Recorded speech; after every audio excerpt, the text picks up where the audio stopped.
Kakayanin nyo bang manirahan sa isang lugar na malaimbornal, masikip, madilim at mabaho? Kahit isang gabi, siguradong hindi tatagal ang marami. E paano kaya kinakaya ng isang lola na manirahan sa isang bodega, sa palengke, sa loob ng mahigit 3 dekada? Sa barangay San Lorenzo, Macanes City, nagulantang ang lahat ng may babaeng lumabas mula sa isang imbornal. Hinala ng marami, sa imbornal nakatira ang babae. Pero nang puntahan ng resibo ang babae na kinilalang si Rosemary, isang mangangalakal, itinanggi niyang sa kanal siya naninirahan. Kwento rin niya may nahulog siyang blade sa imbornal kaya napilitan siyang bumaba at kunin ito. Una po, yung pagkalaglag ng cutter blade ko sa kamay, tumama sa may bato, lalaglag diretso sa may creek. Nang pumutok ang mga litrato ni Rosemary sa imbornal, laking gulat ng lahat nang bigyan siya ng pamahalaan ng 80,000 pesos bilang tulong. Maraming salamat po kasi natulungan niyo po ako. Ito po yung malaking halaga sa akin para makapagbago. Sa halagang ito, papalagaan ko po. Mula sa dating tinitirang boarding house sa Makati, naninirahan na siya ngayon sa Pasay City, kung saan siya nagtayo ng kanyang sari-sari store. Ayon naman sa DSWD, dumaraan sa masusing assessment ng kanilang social workers ang bawat tulong na binibigay ng ahensya. Hindi siya dapat tinitignan na sa value na, ay, binigyan ng ganitong halaga. Pero based pa rin po yun sa assessment ng social worker natin. Pwede namang mas maliit, pwede rin mas malaki. Pero ito may batayan po ito. Idinulog ng isang concerned citizen na si Gilmar sa resibo ang sitwasyon ng isang lola sa Caloocan City. Sa video na kanyang ipinadala, makikitang nanghihina na ang lola.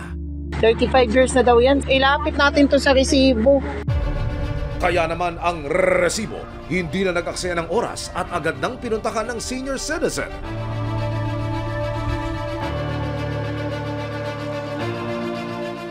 Matagal ko na po siyang kilala. Ever since na 1991, nakikita ko na siya dito. Tapos nung bumalik ako para magtrabaho ng Maynila, nandito pa rin siya. Ayon sa mga tindera ng palengke, mahigit 3 dekada nang nakatira sa dating tambakan ng gulay si Lola Ibiang. Matagal na kasi nung time na hindi pa ako nagtitinda dito, nandito na yan eh. Lola Ibiang! Nang matagpuan siya ng resibo, madungis, payat at hirap kumilos si Lola Ibiang.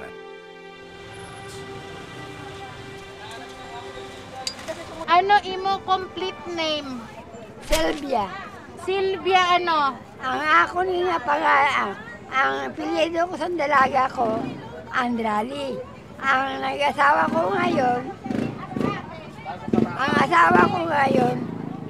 Cruz ang apelyido.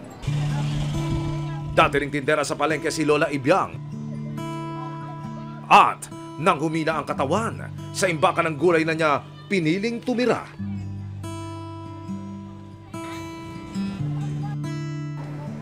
Nay Ibiang! Ayun lang, ito na natulugan ko. Yan ang upuan ko. Yan ang folding bed. Sa edad na 76, hirap nang makarinig si Lola Ibiang. Pumanaw na raw ang kanyang asawa at mga anak. Hindi rin niya alam kung may nabubuhay pa siyang kamag-anak. Taga saan ka? Taga Iloilo po. 2 beses ako ng asawa eh. Ang una kong taga-asawa, taga-amin sa Iloilo. Ang nauna, namatay, asawa ko. 2 lang naman, isang babae, isang lalaki. Ako na isa, may nakagusto naman sa akin. Wala man asawa, nakasal rin kami. Sila 4 na matay, pati anak. Sa loob ng mahabang panahon, tanging ang mga tindera sa palengke ang itinuturing niyang pamilya. Hindi naman ako pinapabayaan sa mga kasama ko dito eh. Hindi ikaw pinapabayaan. Hindi naman nila ako eh. Sa kanyang edad, limitado na rin ang kanyang pagkilos. Kaya mula umaga hanggang gabi, nasa loob lang ng masikip na bodega si Lola Ibiang. Gusto mo magkulit sa Iloilo? Hindi pa. Dili ka na lang? No, mayroon ko naintindi.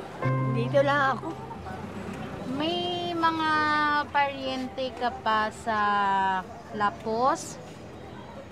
Sa Lapos, Oo. mga kapatid.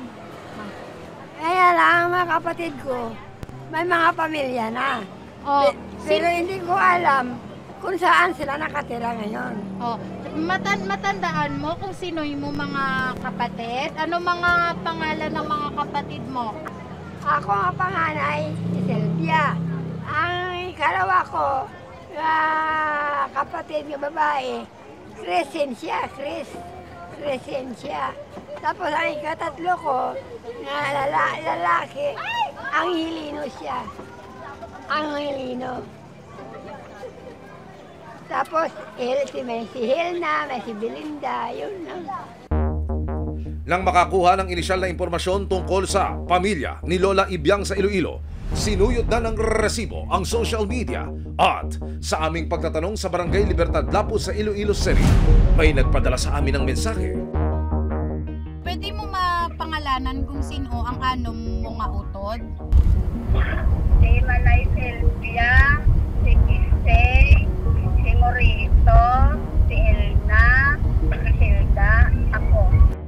Siya na nga kaya ang matagal nang hinahanap na kapatid ni Lola Ibiang.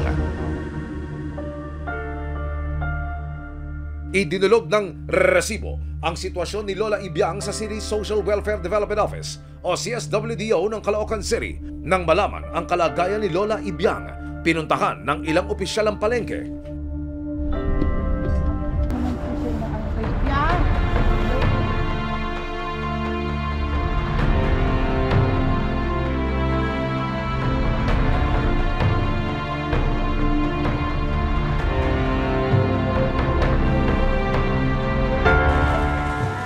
Mga kapatid po, kapatid.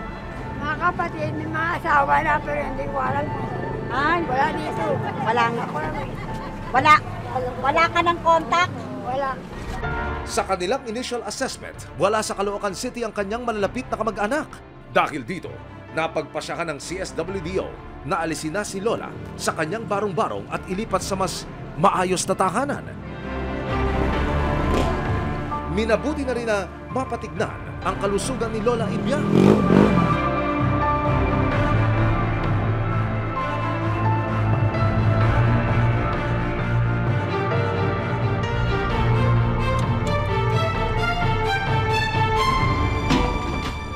Okay naman po lahat ng laboratories niya except po doon sa fracture niya. So, we gonna work out po yung pag-check up po niya sa ortho. 2 araw siyang nanatili sa ospital para magpalakas at mabigyan ng mga bitamina para sa nanghihina na niyang katawan.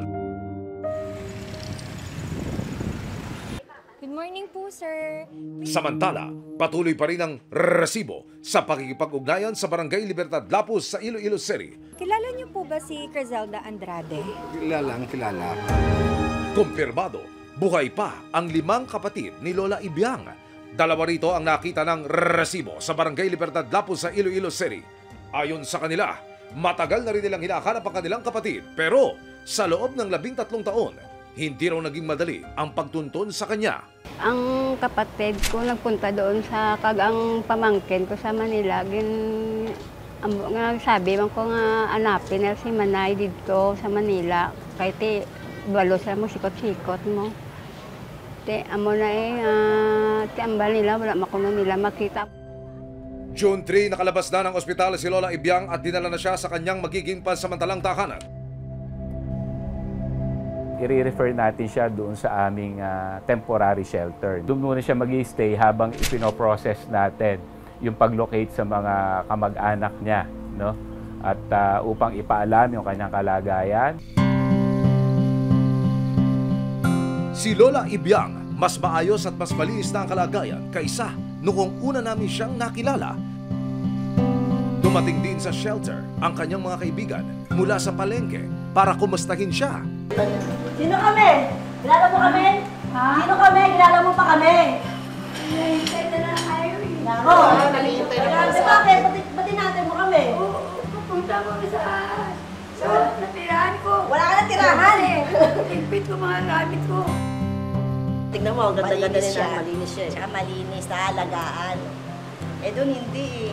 Hanggang pagkain lang ang tulong namin sa Oo, kanya.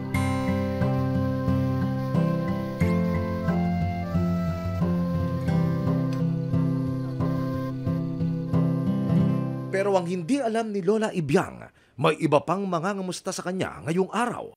Ang kanyang pamilya na mahigit isang dekada na niyang hindi nakakausap.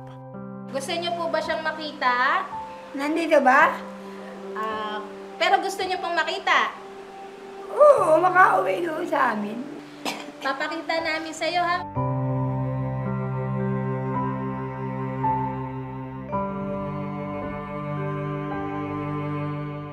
Ang magkakapatid na sina Lola Ibiang, Crizelda at Belinda, hindi maitago ang saya nang malamang nasa mabuting kalagayan ang isa't isa.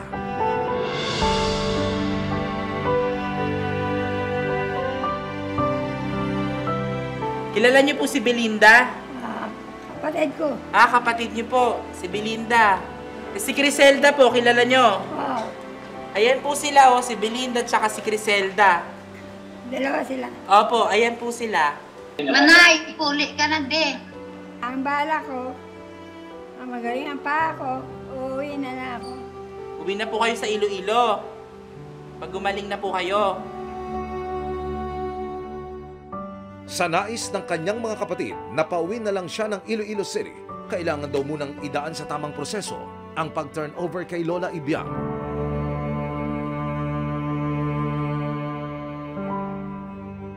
Pagka ganyan may mga turnover, first of all, titignan natin yung kakayanan ng family na kukuha.